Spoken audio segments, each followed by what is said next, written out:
what's up? There's notifications. We're live. I'm dropping stuff. See who actually comes in here. We're doing so good. Get some people in here and we will talk about stuff. What do you guys want to talk about? We're finding out a lot of stuff about a lot of things, except what's important, right? Isn't that right? Well, I thought I'd go live because I've been watching a couple of live feeds. There's definitely a struggle out here, that's for sure. We'll talk about some of them, right? Let's talk about everybody's struggles. Let's see, let's get some shout outs here. See who's coming here. Daniel Adami, you are first. Big Kevin. Pale Rider, what's up? Anthony T. Grafton. Ratman, what's up? Top Flight Flatbed. You need to go to bed, but I'm not. Yeah, me too, man. I've got, you know, I had a load cancel on me Friday afternoon. You gotta love it when these brokers cancel a load on you Friday afternoon. That was going to be my Monday load out of Springfield, and so Monday morning I'm scrambling for a load, and I had to pick the lesser of two evils, pretty much. And so we have plenty of time on this load. Yeah, just left Coach's stream. Yeah, me too. Jeff, what's up? I haven't seen you in a minute. I don't know if you were part of Roscoe's 8-hour live feed earlier or not. You probably had stuff to do. Yeah, Grafton, I agree, man. There's a lot of. Let's talk about not coming out right, right?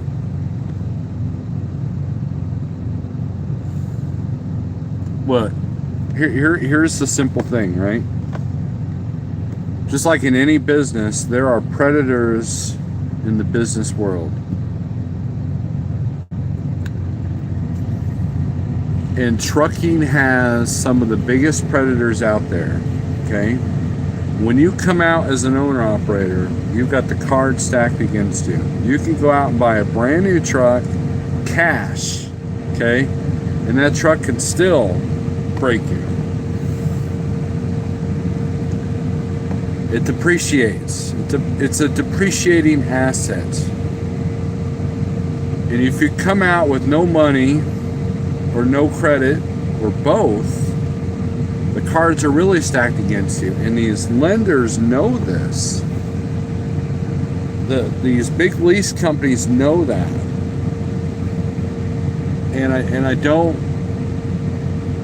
I understand wanting to start your own business. But I don't know if people really know. Wow, that was kind of dumb.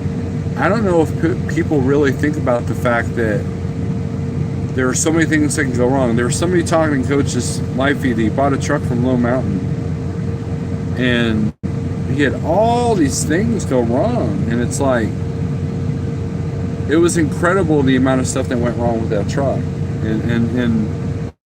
and that's the reality. You can get into a bad luck situation with your truck. And the EPA stuff, I appreciate that, Jeff. The computer stuff, these trucks are expensive pieces of equipment, but you know, it's no different. You know, I was at the local county fair there in Springfield, Missouri, the Ozark Empire Fair.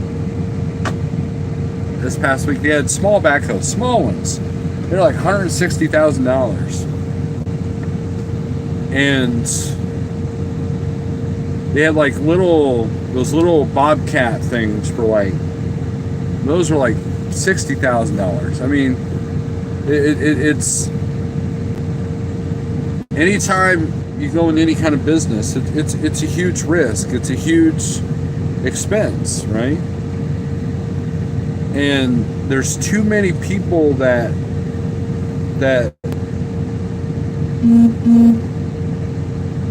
they want to jump into a lease without knowing the costs. And you don't, and all you see is the gross numbers. Like, you know, people say, well, you know, last year at X company I made $200,000.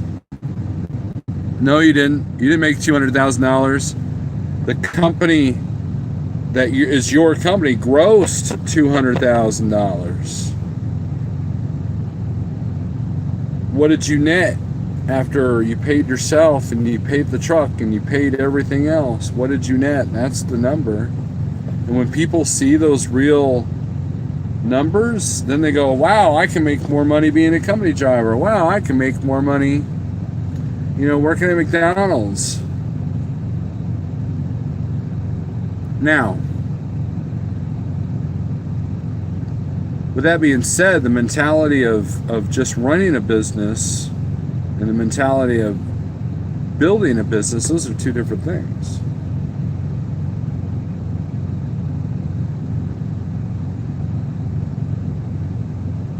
And Jeff, would you not agree that when you were at Snyder, you were just doing business, and now with your own authority, you're building a business? Would I be correct in saying that? Now it's okay to be doing business. There's nothing wrong with that. However, I think people get the two mixed up. And I think that for some reason people think that trucking is a get-rich-quick scheme. In other words, hey, if you go out and lease a truck for, you know, $160,000, $180,000 truck, I'm gonna get rich.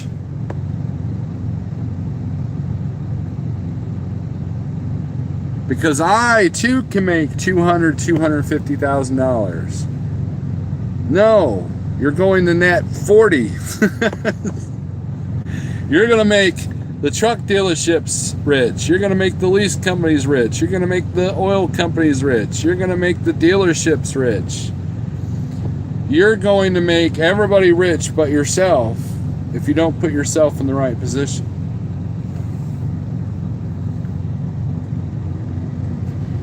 Ratman says, yes, the market is saturated with drivers, but not good drivers. No, well, I think that's part of the problem, Ratman, is that there are people that are really good drivers, right? There are people that are company drivers that treat their trucks better than some owner-operators, right? They know how to fix stuff. They take the initiative to fix stuff on their own. They're on top of the maintenance game, you know? And you can have people that have been out here driving 25 years, put them in a lease truck or a lease to buy or own, you know, go to own a truck, and it's a whole different ballgame. I know people that have very little truck driving experience that are good business people, and I know people that are great truck drivers that know every inch of this country that can't run a business. And I think that's part of the problem. You go out and buy a restaurant, you could be the best cook, you could be the best chef, but if you can't manage your numbers, if you can't get a hold of, you know, take grasp of the,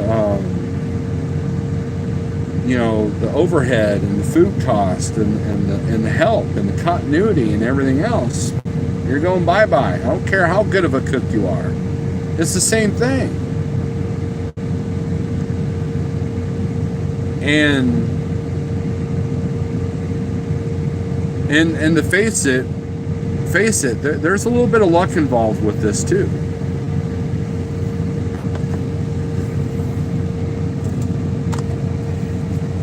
And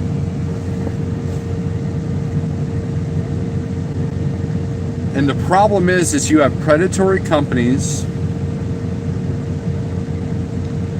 that want to take advantage of the fact that a person doesn't have good credit or doesn't have any money saved up, and they want to put you in a truck regardless of what the circumstances are, regardless of what the consequences are. Because once they sell you that truck or they give you the keys to that truck and you've signed a contract that you probably didn't read, they don't care. You know, and if you got some companies that, let's say they take a $160,000 truck, lease it brand new to one person, right? And the guy lasts 6 months. And then, do you think they start what is owed on that truck? No. Some companies don't. So by the time, like for example, this is a X-Prime truck, right?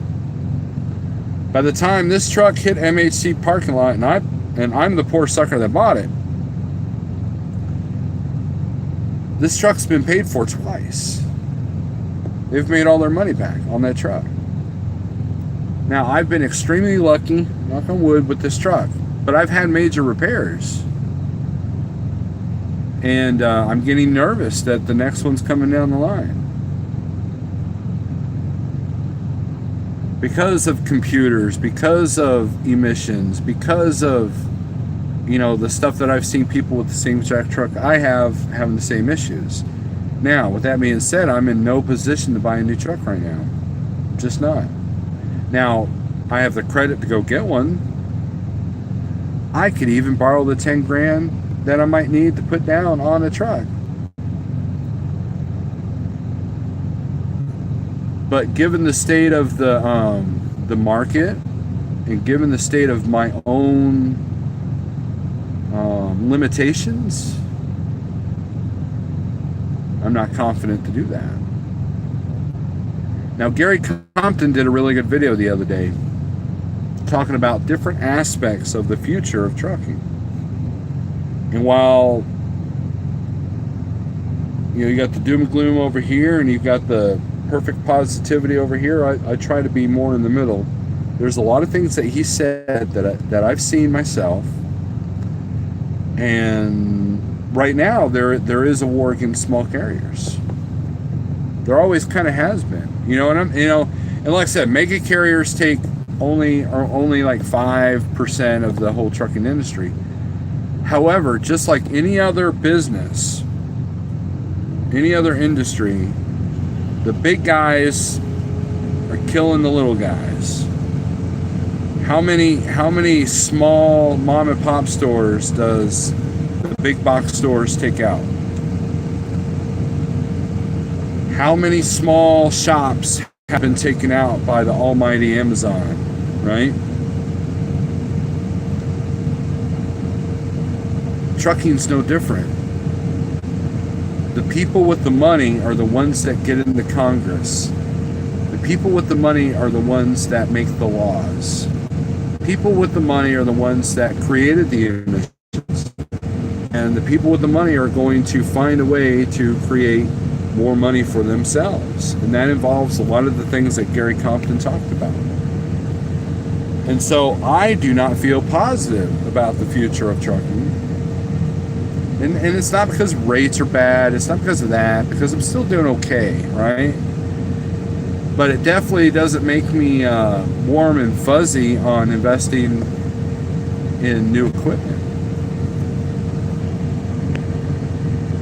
Unless I had an easy out. It's a lot of work and you got to be able to handle the stress load. Right, Big Rig. Exactly. Donnie Luke, what's up? Southbound, we found the money out of Colorado, Montana this morning, right? Yep. Shh, don't say anything, they won't believe it.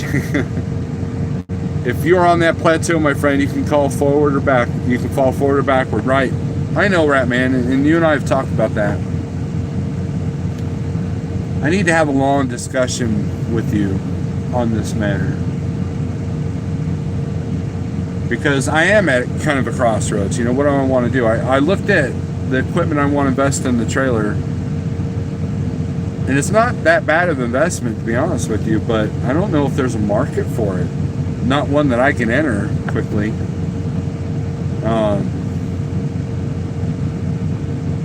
If I can get into that market, that would be a good thing for like trucking, that's for sure. But I don't know how to get into it. As far as the automated or the drone or the the remote control trucks that Gary talked about, I think that the trick to beating that is doing the stuff that these automated trucks can't do.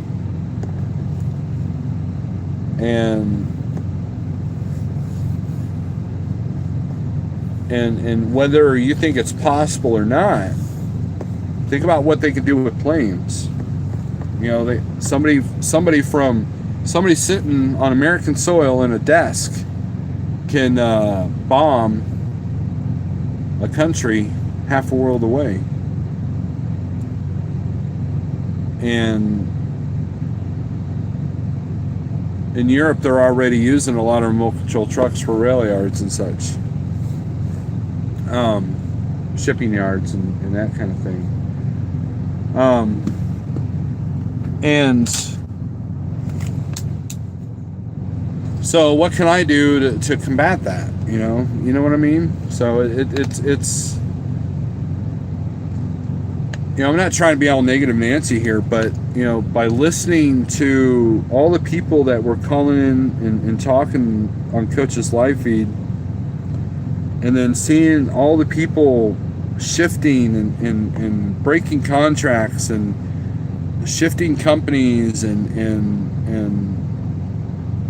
all this complicated stuff. You had one company that was like, well, if you do this, you get this percentage, but if you do this, you get this percentage, but if you don't do this, you get this percentage, and then this percentage, and then that percentage, then you got that fee and this deposit, but this fee is done it's like complicating the system. I've talked about that before, is how a person can make a profit. There's no such thing as business management anymore.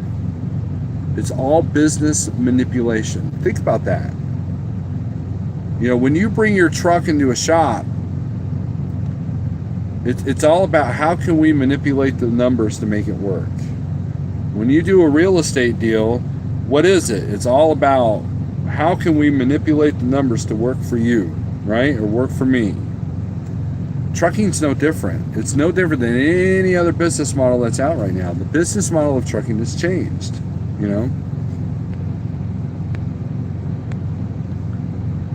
When am I going to do a Knob Creek stream? Never. Never borrow to get a loan, right? In Ratman, I've done that. But I did it minimally. I borrowed $2,000 to put down on this truck. Or not on this truck, my first truck. But I had the credit to cover anything that came at me. And that could have been a lesson hard learned. Still kind of is, but trucks have their own personality. No two are the same. Exactly. Top Flight, I agree. I don't feel like I've been beaten, Rat Man. I just, I'm doing okay. Jeff called me the other day and complimented me on how I was running and what I was doing. And I've done something that a lot of these spot market guys have had trouble, and that's create consistency for myself. That's the trouble I had at Landstar. So yay, I learned from my mistakes. Yay. And I think that there are times when I feel like I'm just spinning my wheels, However, I look at gratitude gives hope, right? And hope plants seeds of building a future. And that's what I still do that. I can still do that.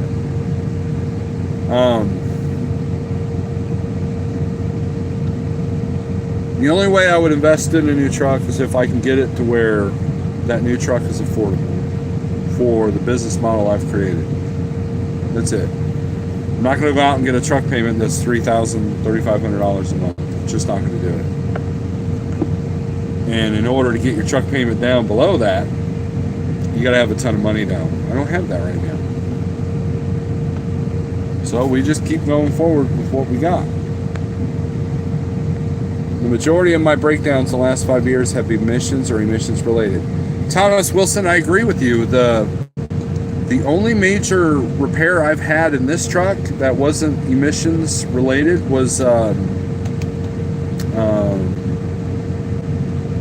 clutch. That's it. You know, of course, I've had to replace shocks and stuff like that, but that's not really major. Nothing witty. What's up, Hail Rider? Something. How's it going? Will Burke. That sounds like the plan. Yep. Automated trucks are a little more than freight trains. It will not affect specialized freight. I agree, Ratman. That's why you're in a good place, right?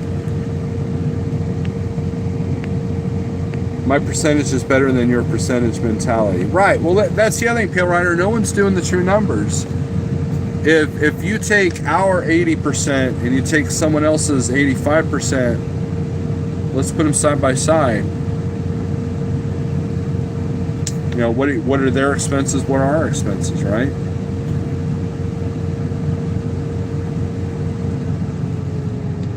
People don't think about that. You know, you got guys that left Schneider that, you guys, you got to read the contract. You know, we're all guilty of it. You know, I trusted Jeff. I didn't read the contract before I came over here. And he called me on it. He was like, you didn't read it, did you? So, they, you know, him and Gear Grabber went over it, you know, and you know, late one night I went and sat down and read it. But it's, you know, of course you got Schneider, which, you know, the contract's like this thick, you know. They have a whole day of orientation to go over it with you. But they still go over it with you before you sign, right? Numbers are everything, says Southbound Jay. You could tell how frustrating it was just watching Coach's face, hearing some of the situations calls were in. Right, Grafton, and here's the bad part, is you have these companies that are taking advantage of the guys that want that owner-operator title, right?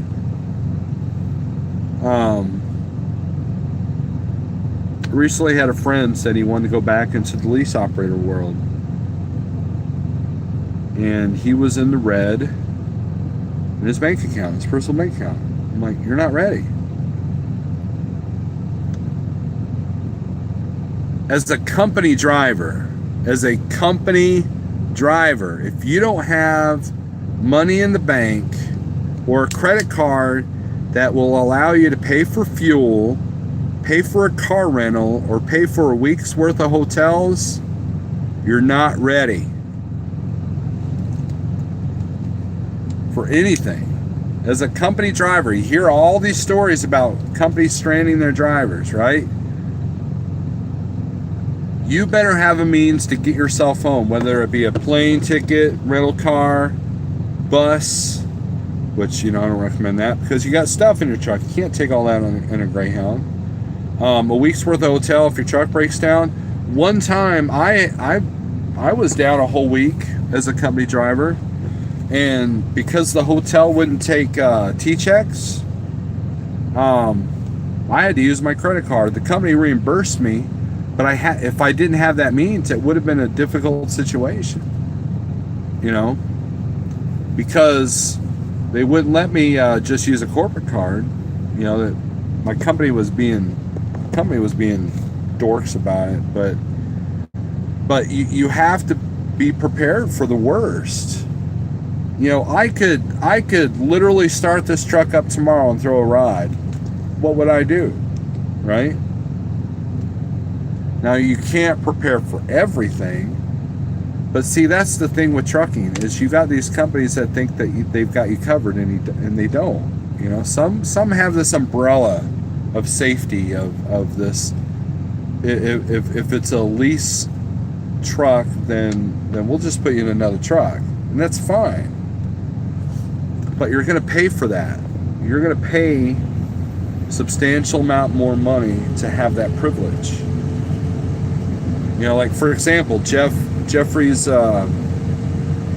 lease Volvo. That's a full maintenance lease. Number one, those are rare. Number two, you're going to pay for it. Number three, you kind of have to have your act together in the business world, in business credit, and have a good relationship with the dealership to even get to that point. And that was like the second lease that Jeff had. So it was, he was able to get the numbers down a little bit, right? But some of these full maintenance leases are like close to $4,000 a month anyways. So, Clyde, what's up? You could, read that. Yes, I have been to Gilroy, Little Bike Coach. I saw Henry Rollins there a couple of years ago. Jeff never compliments me, says Pale Rider. Well, come to Like Trucking, I'm sure he would. The old axiom is still true. You can spot the pioneers by the arrows in their hearts. That's cool. Have you hit the like button today, Truckers Coach? How's it going? Don't talk with the... Travel Locos, like many companies out there, they just be public with their shenanigans. Look, this isn't going to be a Travel Loco discussion because it's done. Do your research on a company, and if you have... Look, here's the thing, man. When I first heard about Travel Loco, I was at Schneider. Someone suggested I look into them. So there was a video that Lil Dog did showing his expenses. And I knew right then and there that I wanted nothing to do with that.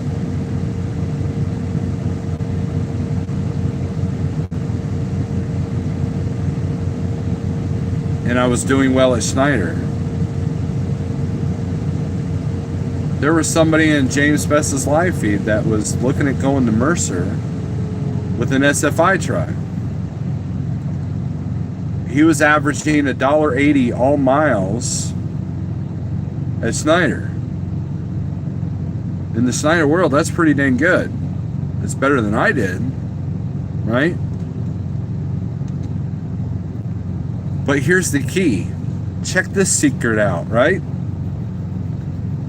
If you can average $1.80 all miles at Schneider, then the only problem you have is the truck payment, is your fixed costs. If you can get them down and you still make that $1.80 a mile and you still have that good work ethic that you did as an SFI guy, guess what? Now you're taking home $1,000 more a week. Even though you're not grossing anymore. I don't know why people don't understand that. Look what Steve Berger did. Steve Berger had an SFI truck, did the 1-year lease. Got into a different truck. Running the exact same, right? Except now he's got more cushion. Now he's got more freedom. Now when that truck breaks down, he is, he's already got a house and truck payment in the bank, And so when you have people that have tried to go to the spot market with these SFI trucks that are already, SFI is a high weekly truck payment, just like Prime. And by high, I mean $1,000 a week, right? At least.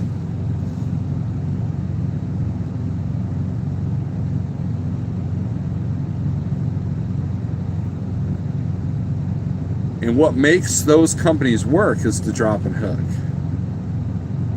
What makes those work is you can do 2 loads that pay $600 in one day and go 300 miles, right? Stringing the loads together at Schneider, that's how you make money there. Being smart with the load board, going the right areas, booking ahead.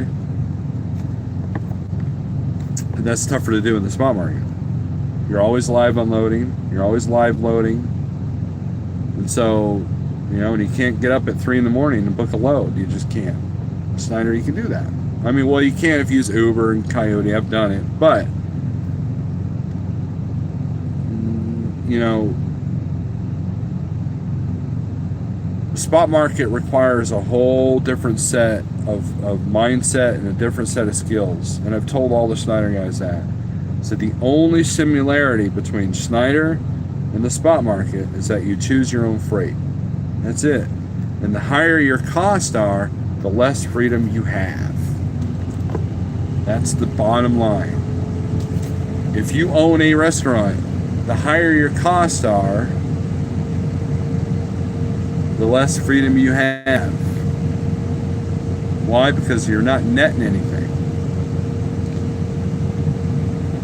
And so the travel local things, now it's out in the open. Something that I knew 2 years ago, just by looking at one settlement, people are just now discovering.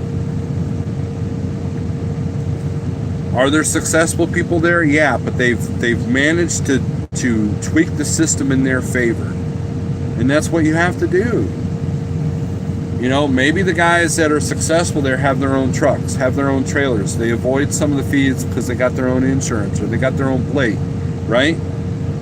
There are ways to manipulate, business manipulate in order to create the scenario that you want. And if you put all your weight in the leasing company and all your weight in the carrier and all the weight on everybody else, the brokers, the shippers, if you put all your weight on everybody else, then you're relying too much on them and not enough on yourself. Does that make sense? I don't know if I made... Sometimes I don't make sense to myself. If Jeff was to call me tomorrow and say, hey Steve, I really don't think you're a good fit for like trucking anymore. I have my own plate, I have my own trailer, and my truck payment is low. I think I'll be okay. I rely on Jeff for my settlements, my fuel discount, and for him to do the back office work like the IFTA filing, the KYU, and all that stuff, right?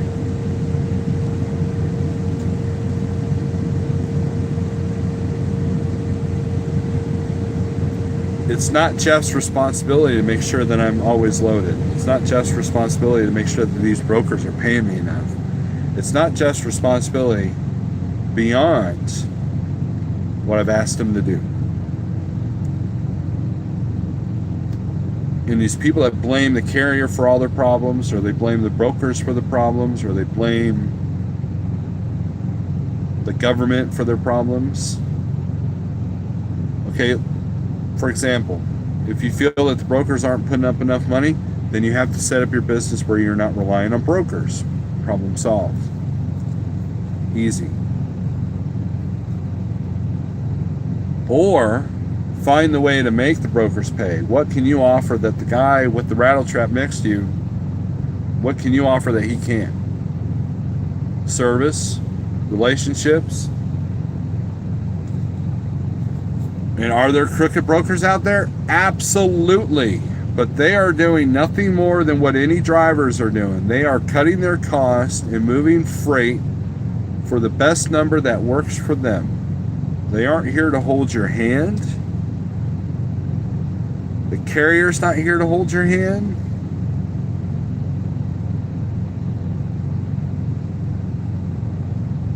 And you're coming into an industry that is one of the toughest industries to succeed at. Why? Because of the trucks, because of the government, because of the insurance, because the cards are stacked against you. You are treated like a second-class citizen.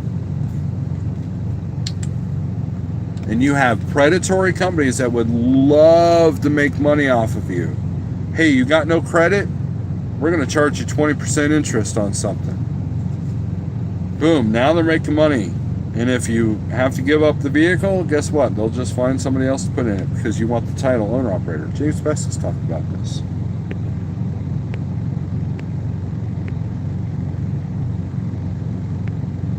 Blackberry Smoke playing in Gilroy in October. Great band. Okay. Full maintenance lease is much cheaper as a fleet like ours. I believe I agree with you, Thomas Wilson. You can't prepare for every possible thing, but the more prepared you are in general, the more flexibility you have when oddball scenarios pop up. That's exactly right, nothing witty. Cameron, what's up?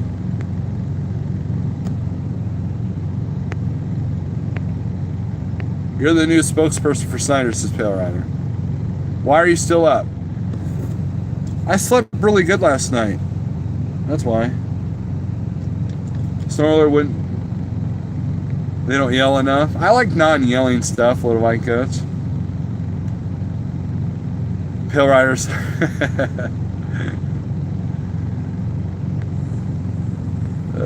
Pale Rider, if you get hired to do video and spokesperson work enough for enough companies, you won't have to actually drive. There you go. That's the goal. See, you guys, nothing would he put it out there. My goal at Like Trucking is to, when we start growing, I'm going to be a full-time recruiter and just make money doing that. That's what I want to do. Ralph, what's up? Ricardo, don't put all your eggs in one basket. Yeah.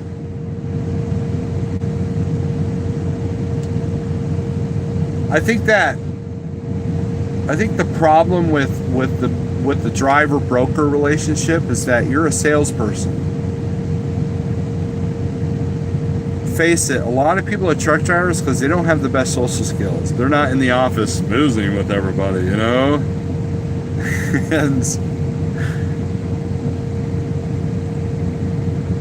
and I've heard drivers call up brokers and say, hello? Yeah, I'm looking at your load going from Chicago to St. Louis. I want $1,000. No, $2,000. Oh, come on, I want $2,000. I want $2,000. Well, screw you then. Click. And then they blame the brokers for their problems.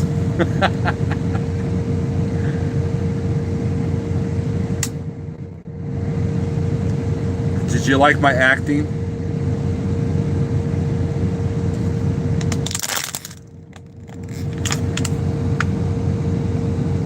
Restaurants versus trucking is not a fair comparison. Restaurants depend on discretionary income. Moving products is not.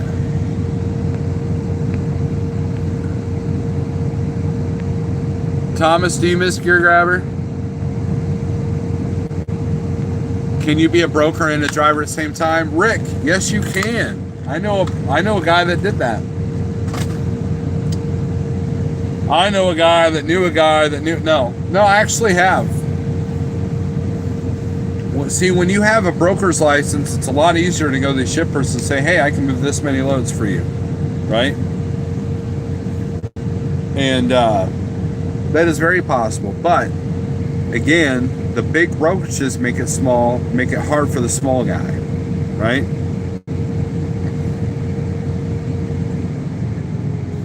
And you know, it's hard for the one-man brokerage. There's a Big Rig CEO, if he was in there, he could tell me. Alliance Logistics or whatever, he's got a YouTube channel.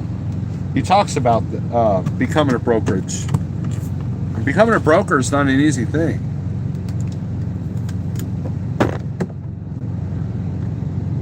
You're leased on with Provost Motorsports. You heard it right here first, Pale Rider. TV is leased on with Provost.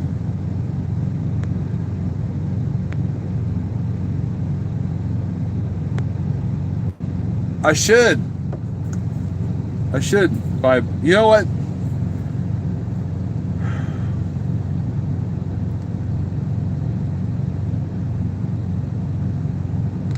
I don't think my mind's set in the right position to come up with some good kind of way to make money. Every time I think of something, I'm like, Johnny come lately. Hey, let's open a music store. Oh wait, physical music sales are down. Hey, let's start a trucking business. Oh yeah, that's going to be automated in 20 years.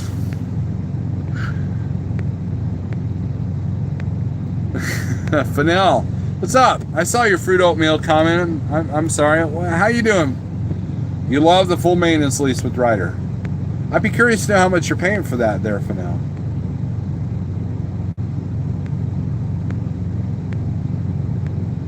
Black Max says howdy. Yeah, but I think if someone can make it at Snyder, then they can make it anywhere.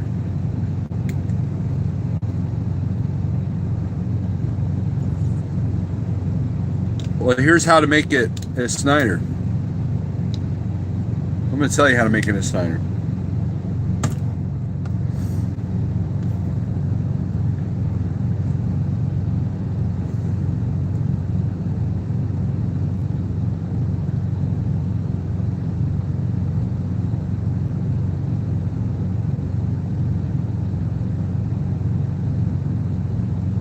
How the Big Rig CEO put a video about attitude.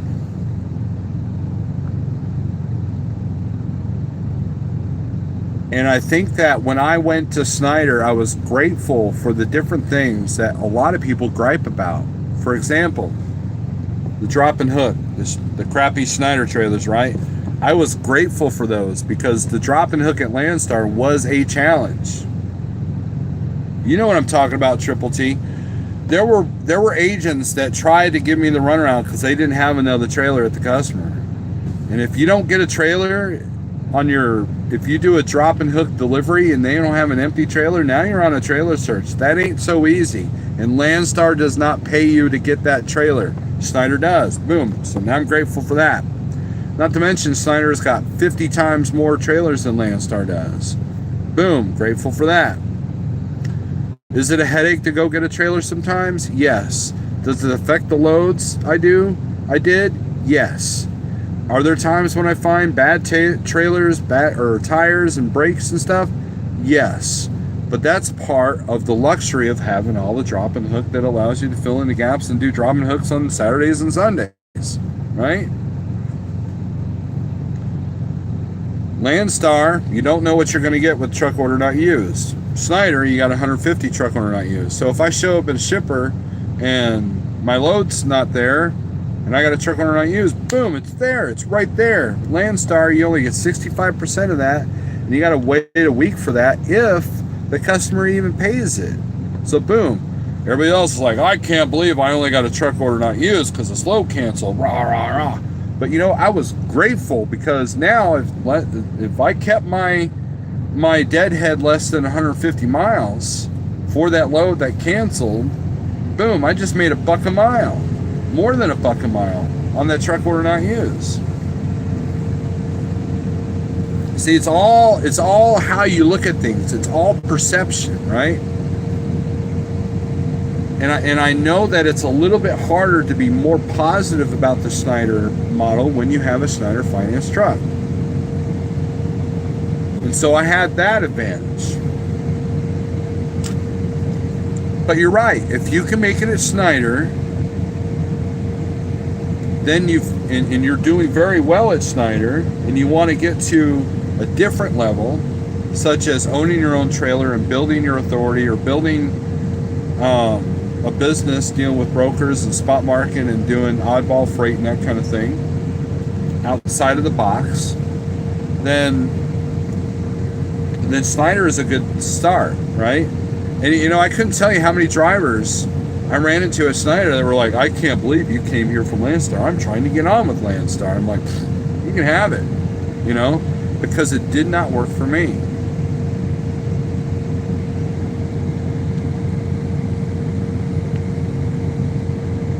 It is a poker game, Rican. You're absolutely right. You have to know how to make them like you, right? Waterball phone should be a new segment. Nailed it. Says Pale Rider's gonna be the new media director over at Like Truck. That poor water bottle though. Yeah. Christian Trucker, what's up? Let's take Christian Trucker. I'm gonna use him as an example. Christian Trucker's like, oh boy, here we go. That guy went into Snyder with nothing. He had a goal in mind and he made it work. He had some sacrifice, he had some blood, sweat, and tears, made it work. And then he was appreciative of everything he had at Snyder, right? And then he decided he was going to go to the next level because he had another goal in mind. He went over to advanced trucking, working the spot market. But that wasn't his end game, right? Now he's doing very well. He's looking for a driver for his second truck. And he's hauling pretty much stuff outside of he's doing the contract freight that everybody said he was crazy for doing back when everybody was doing $3 a mile. Now he's sitting pretty good, but he works his butt off to do that. It's all perception. Christian Trucker started with the same tools as everybody else at Snyder, but look what he's done with that.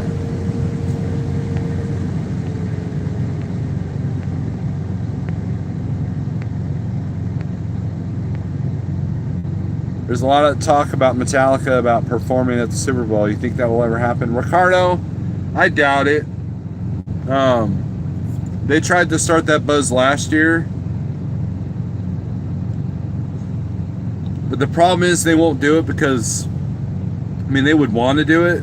But the fact is that you'd have all these idiots dancing out. You know, they'd turn it into a top 40 extravaganza, and it wouldn't set well with me. Metallica. The company I'm leased to, $800 a week plus 15 cents a mile, but I know if I can do it myself, it's like 607 cents a mile for now, it says.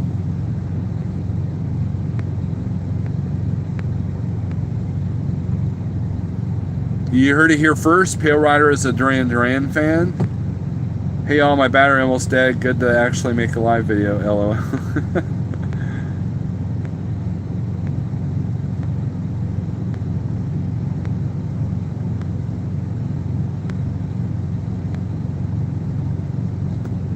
Truck for life. You're thinking about leaving Snyder in December. Are you going to take your Snyder finance truck?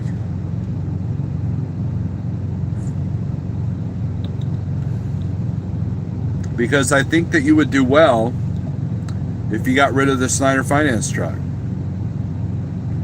Use Snyder finance as a tool, just like James Best did. Get you enough equity, or not equity, but get you enough money saved up to get your own truck. And then if you make a move to, like, say Landstar or somebody else that you're looking at, you know, then that makes that transition so much easier. Now, there are benefits to leasing. You know, if when I was at Snyder, if there was an SFI guy and I at the terminal and we both needed a repair, they're going to more likely repair the other guy first. If my truck has a $20,000 breakdown and I can't afford to fix it, Snyder's like, sucks to be you. But with the Snyder finance, they would help you out. There's a price to pay for that umbrella, and I didn't have that. I kind of had to set up my own umbrella. And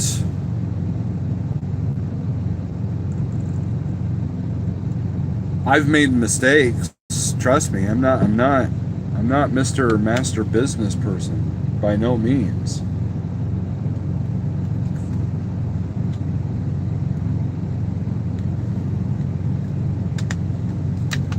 But I think you would do better if you could figure out the cost situation and then figure out the carrier situation. Next time we talk, ask me about goals. I will, Ratman.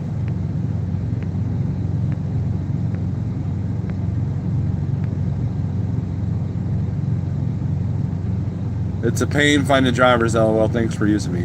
Right.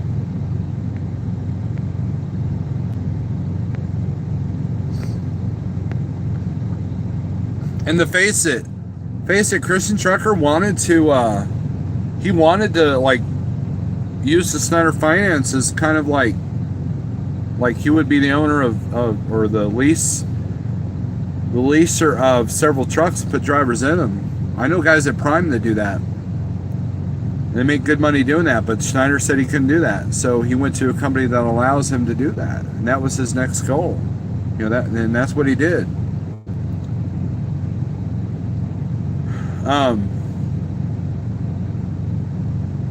And And the other thing is you got to surround yourself with smart people that are succeeding.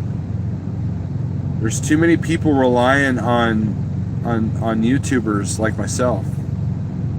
Don't rely on me for information. Don't rely on me to be your sole source of knowledge of anything. If you do, you will fail. Because what works for me may not work for you.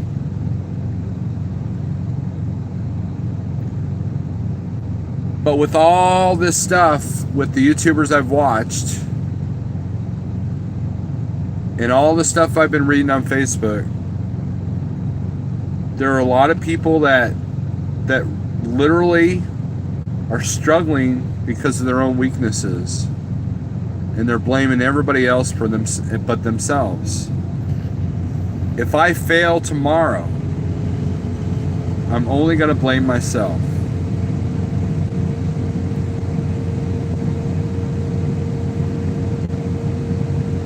I'm not going to blame Jeff. I'm not going to blame Kenworth. I'm not going to blame C.H. Robinson. I'm not going to blame, the insurance company.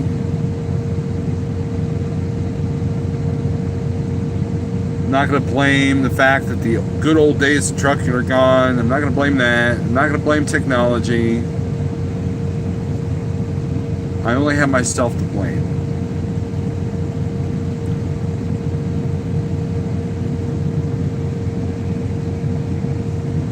There are companies and services that want to use you, take advantage of your weaknesses, and put you in a position where you are a slave to them.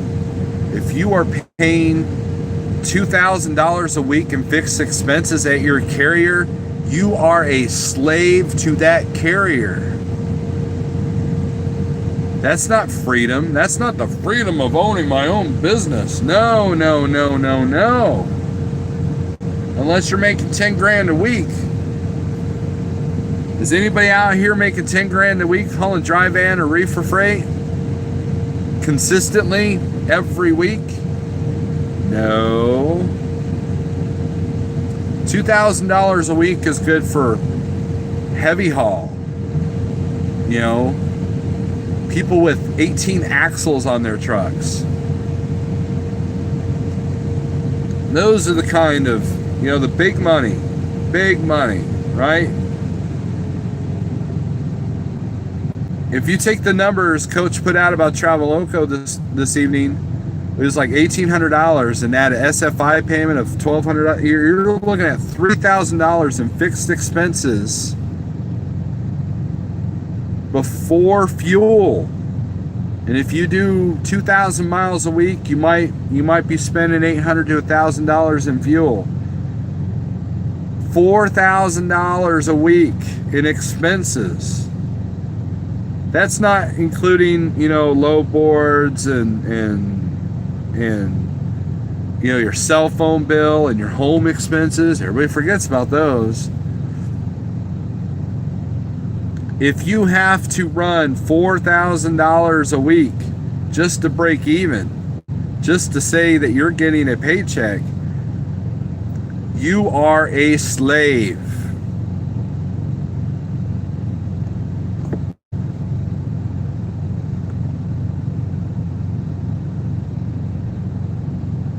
That is the reality.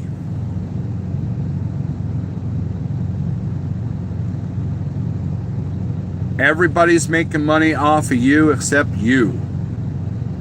You have to put yourself in a position where you are the one making yourself money. Jeff's system is simple here at Like Trucking. There's no bull crap. That's the only way I would do this. Just like the only way I would do owner-operator was self-dispatch. And the only way I would do it was without a lease truck, because I did not want to fall into those high lease payments. Some people can do that and make good money. Now, you combine my truck payment with my lease payments and we can run those numbers, and yeah, I'm probably at a new truck payment, but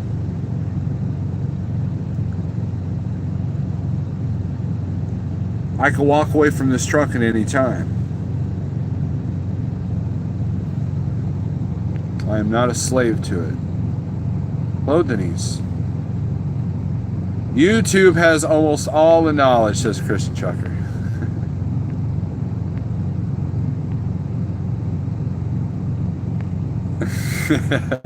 Nothing witty. I blame Swift too. You're right, man. But you listen to Jason Pote, who's the biggest failure of YouTube. Just saying. Thomas Wilson, that is harsh words.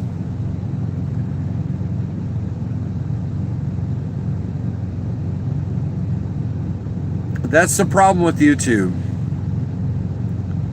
Is you put your business out there, then it becomes everybody's business.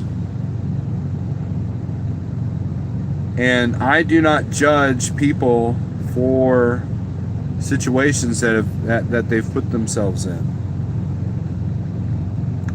Because I've made mistakes. You know, there were times when I was one breakdown from being a failure, quote unquote. You know, Coach is sitting, and he and I have had our disagreements, don't get me wrong, but he is sitting at home with no debt, owns his house, owns his truck, and he has the liberty of doing whatever he wants with that truck, whether it's his own authority or sign on with the carrier. And that's freedom. And that's a lot more than what a lot of people have out here. So I wouldn't call him a failure.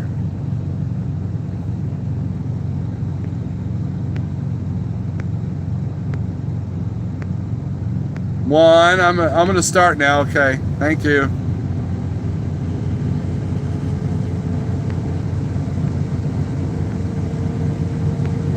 Low expenses equal high profits, right? Well, if you come to like trucking, we definitely have Trucking for Life, and this isn't a recruiting spiel, but let me tell you something about like trucking. We have one guy over here with the Snyder Finance truck. He's doing pretty good. Because of the system that Jeff has set up.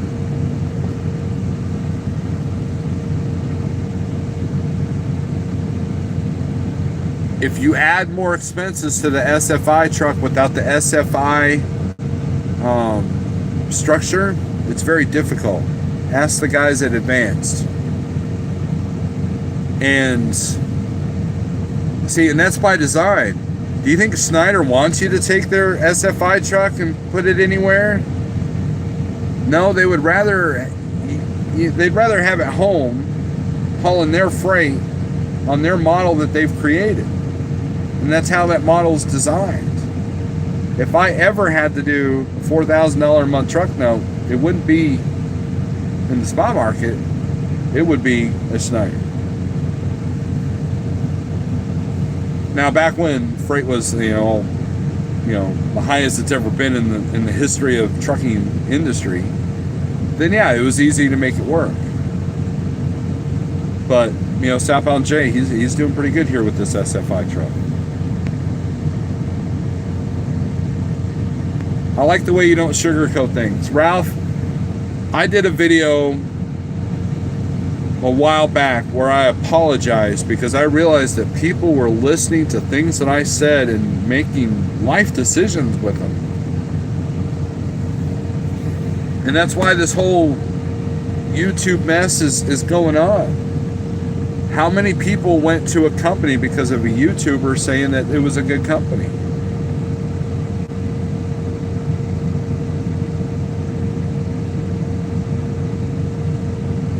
And the companies have realized that YouTube's a powerful force, but it can also bite them in the butt. Wait, I see what you're doing. Scare all the other drivers into being Walmart greeters. Shh. Ah, right, man.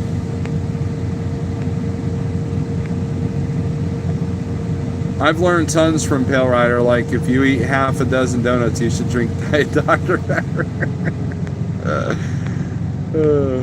Lots of variables. Insurance can put anyone out of the game easy. And let's look at Rican Trucker. He's had some hardships. That dude has had more hardships than anybody in this live feed has not had harder life stuff than Rican Trucker. I challenge any of you. And those of you who know his story know what I'm talking about. Life has kicked him in the nuts and dragged him behind their pickup truck. But yet he's still out here kicking it, right? He's had deep personal tragedy, and his business has suffered a couple of hits too because of things that were out of his control. And he's still out here kicking it. It's all about attitude, you know? And putting yourself in a position when you screw up. It's not if you screw up, it's when you screw up. When something happens to you. When the breakdown happens. When someone puts a hole in your trailer. When you are down a week, you know, because of something that happened at home. The learning curve, if you're barely scraping by living paycheck to paycheck as an owner-operator, you have no room for error. And there's always error out here. There's always error in running a business.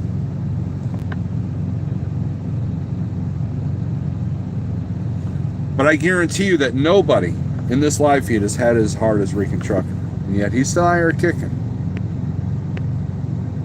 4,200 isn't cheap, right? I hear you.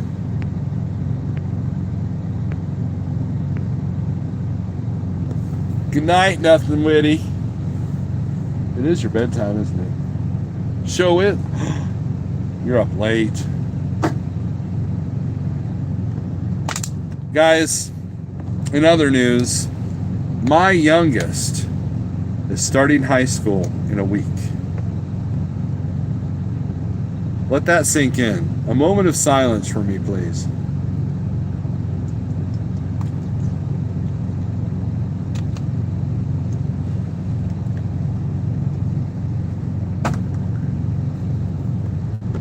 Rick Sosa, you hated high school.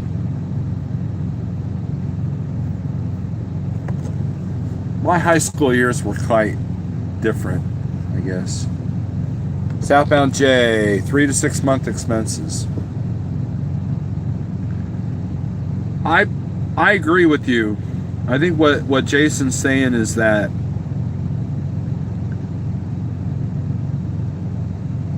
when you got to prepare for the worst, and you got to have 3 to 6 months expenses in the bank.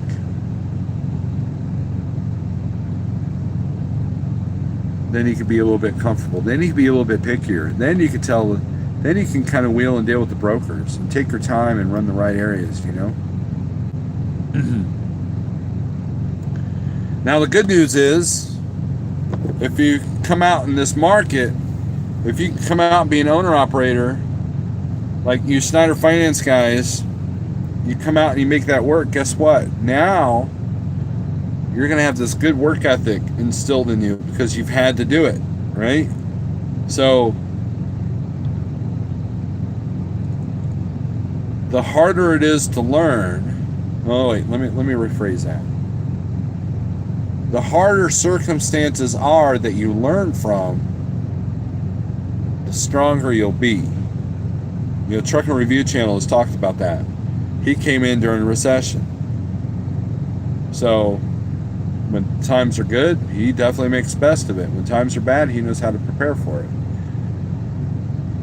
And I think that's the biggest problem with a lot of these people that are dropping off like flies, is that they've never dealt with. And I'm not going to call it a freight recession. I'm going to call it a rate recession. Because we're not getting the rates that we were 1 year ago. But here's the kicker. Our expenses are higher than they were a year ago. So.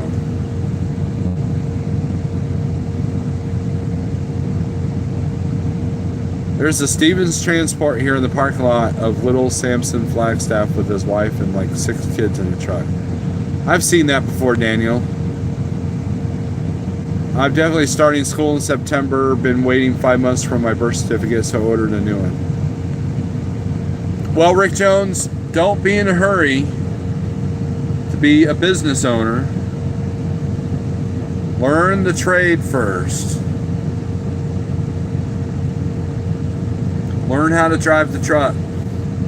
You know, you got too many companies that, see, there are companies out there that want to put a fresh, brand new CDL driver, here's your truck, here's the keys, now you make the truck payment. They actually do that. They actually lie to these guys and say, hey, you're going to make $120,000, $150,000, $180,000 in your first year of being a CDL truck driver.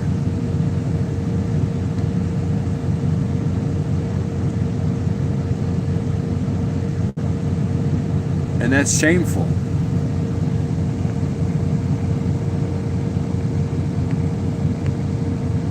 You're at Prime for 6 years, 3 leases.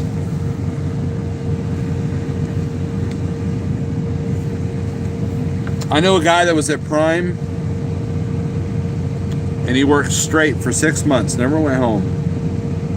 Paid off his truck and then created his own company.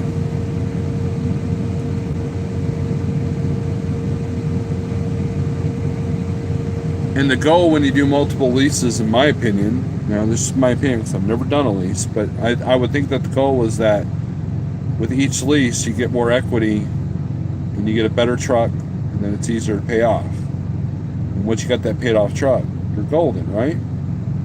Maybe? I don't know. But he went and formed Green Miles. That was Shane Ferris. You're coming out, Thomas Wilson. Thomas, I think that it would be best if you reworded that phrase there.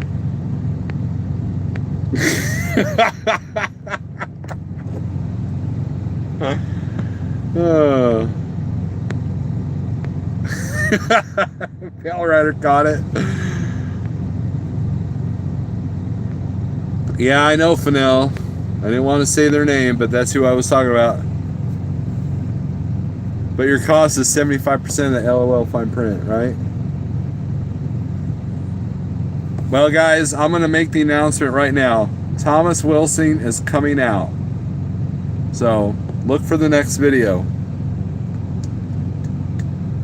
Oh, man. But this, you know, guys, here's the deal, man.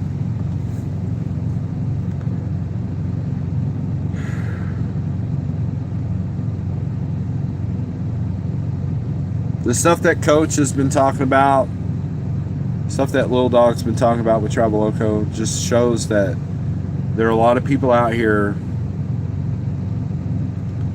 that are not reading contracts. They're not preparing themselves for whatever carrier they're going to.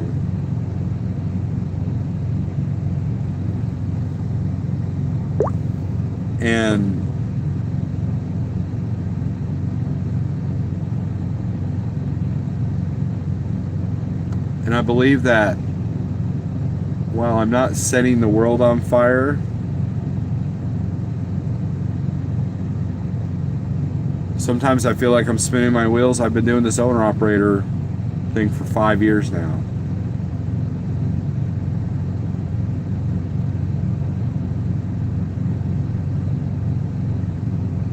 And it's a fragile existence, being an owner-operator.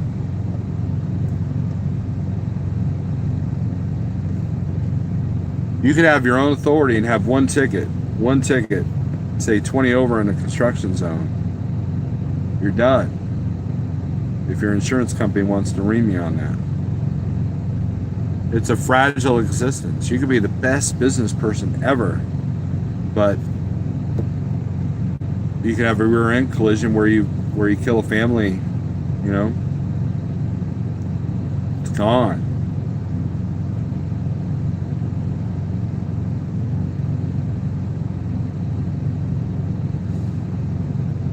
And life is a fragile existence, right?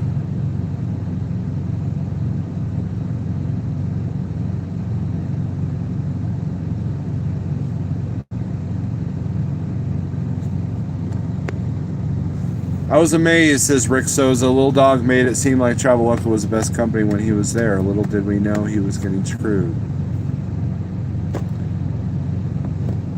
That's why you can't believe YouTubers when they talk good about a company. You can take what they say and confirm it. Here's an idea.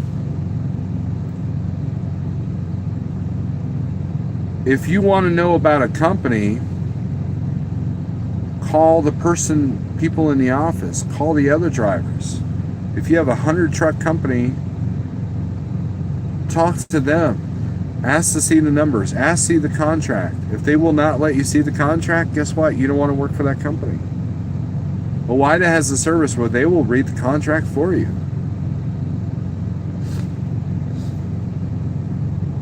And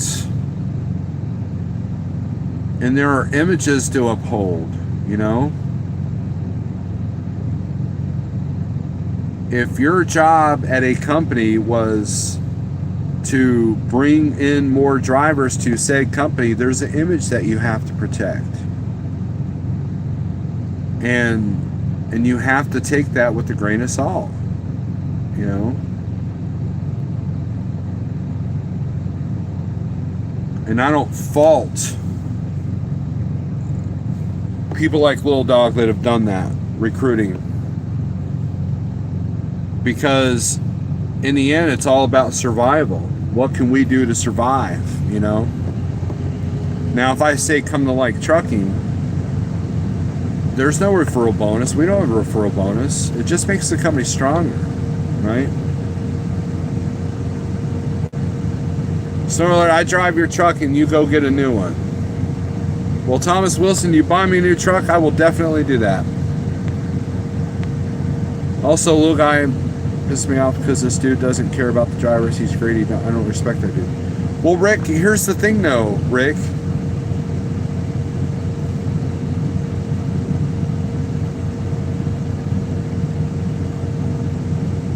You can't put a whole lot of weight in any YouTuber, myself included. There are people watching me right now. I'm gonna get about 4 or 5 or 6 thumbs down, okay? There are people watching me right now that think I'm full of it, that they don't like what I have to say. They think that I'm arrogant. They think that I don't know what the hell I'm talking about. They think I'm a bad business person. They think that I have it too easy, so therefore I can, you know, it's easier for me to say this kind of crap. People put too much weight in what YouTubers say. That's it. You know? And you know, and if Matt was hired to bring drivers in to Traveloka, that's all that he's going to concern himself for. So the man is just doing his job. And if you feel like, see, that's what I don't get. That's what I don't get. There's people that put too much weight on people that are on a public platform, whether it be YouTube, Twitter, Facebook, you know, artists, actors, musicians, and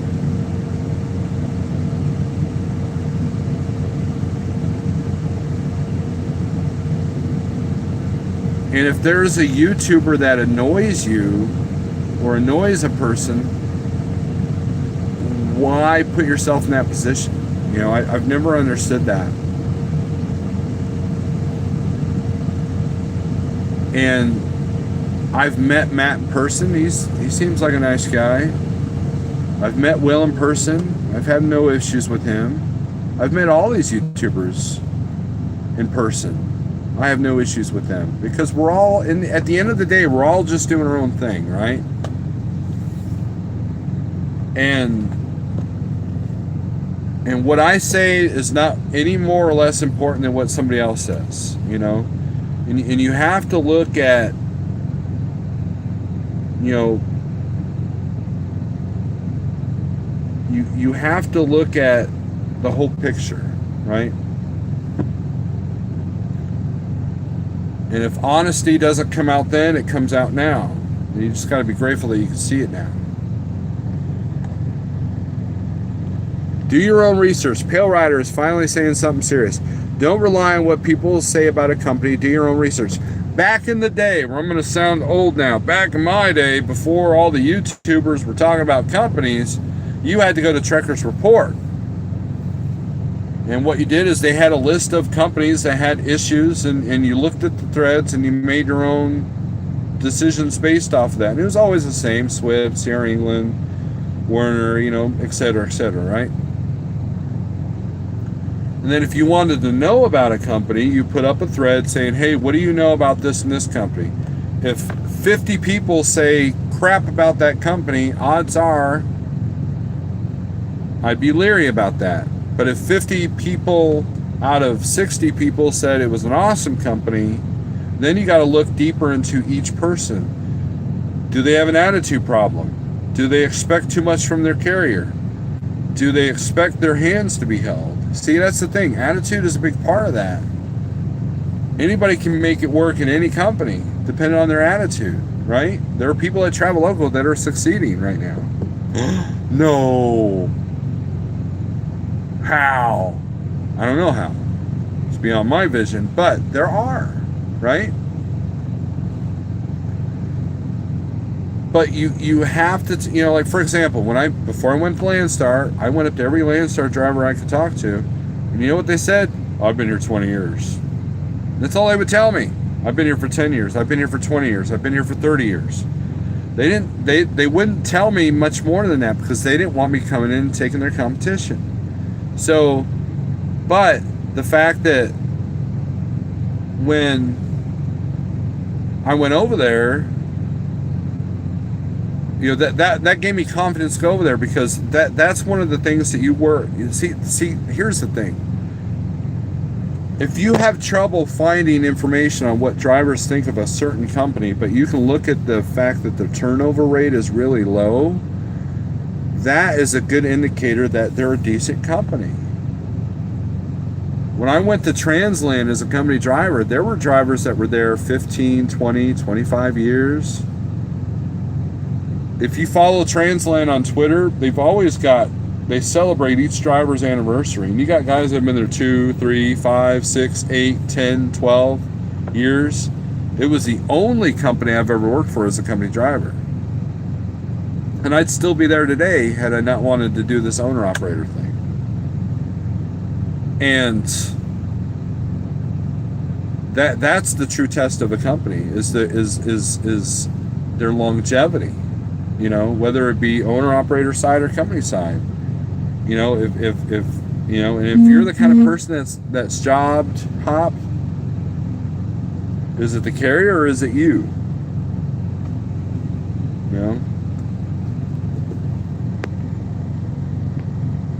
I've learned a lot from you, Steve, and I've been trucking a lot longer than you. You're a very smart man. Well, thank you, Thomas. I appreciate that. You are probably a better driver than me, though, Thomas. That guy I parked next to you turns his flasher on like if it's easier for me to back up had I to go tell him to turn them off, because it literally made it harder, maybe harder.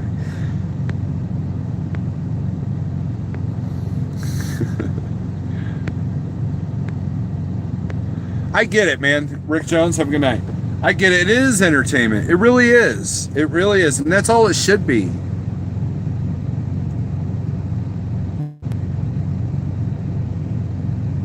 That's all it should be, is entertainment. You should not make life decisions based off of what a YouTuber is telling you, because there is always an agenda.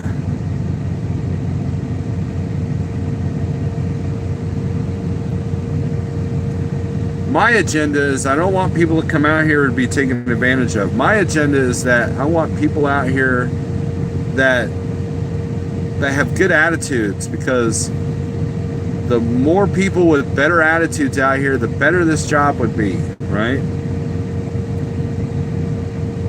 Bring back courtesy.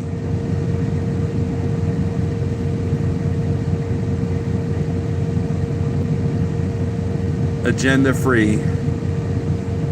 Pale Rider is agenda free.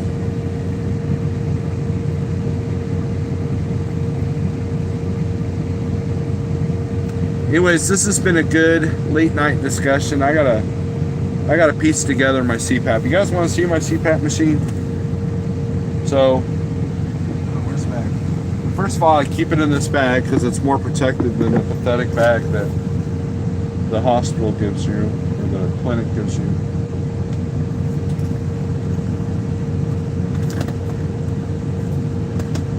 Oh look, this tablet that's worthless. There it is. The Snore Lord no more. Thanks to this. Then there's the power. And it says it's 90 watts.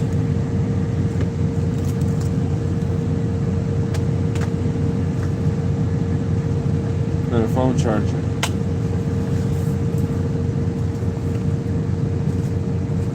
Now every morning when I wake up, I put the hose of the mask in this so it doesn't get crushed. And on the truck I've got extra filters and extra masks.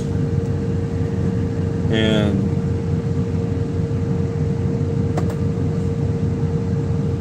maybe I should do a video about CPAP machines. Sleeping with it. Guys, let's talk about something else real quick. When I checked into the shipper, I watched the driver. Extremely unhealthy. He couldn't stand up at the window where we checked in at without leaning on it totally. Guys, we are literally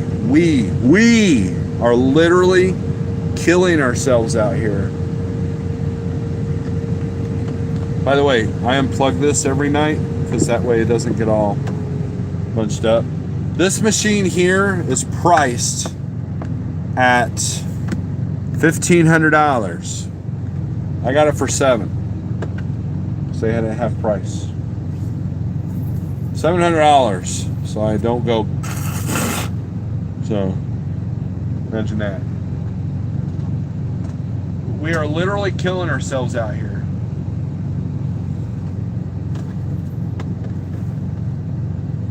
You could be the best business person, but if you don't take care of your health, what good is that? It's not.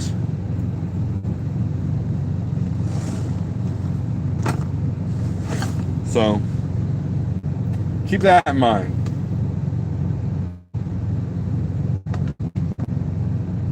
I'm just 14 pounds from my goal that I wanted to do by GATS. Don't know if I'll be at GATS though. To be honest with you, I'm not really in the mood. Anyways, I'm rambling now. Of course, that's the title of the video. It's time for me to go to bed. Oh, one more thing, we'll show you. So this is the humidifier. You open it up. Of course, people don't care about this. I've only got 18 people in here now. Open. And got the water. Distilled water. Put some in there. Boom. Now I don't have dry mouth. Ever since I've been, you know how many sinus infections I've had since I've started using this thing? 0. Oh, and I'm thinking about doing something crazy. You guys know what this is? It's a shake weight. I might do this shake weight for money. If you guys want to see me use the shake weight, you put in a bunch of super chats. But that's a different video for a different time. Anyways, I'm just kidding about that. You guys take it easy. Have a good night. And just go dancing every Saturday night if you feel better. I feel pretty good.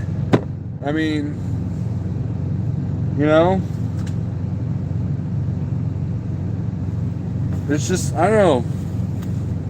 Everybody's out here just surviving. That's no fun.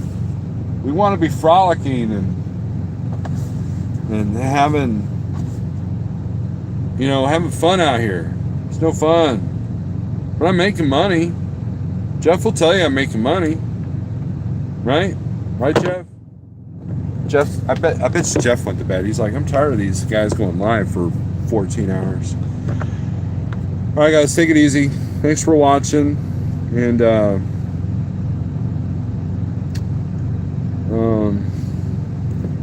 think I've said it all. And then I've said nothing. See you.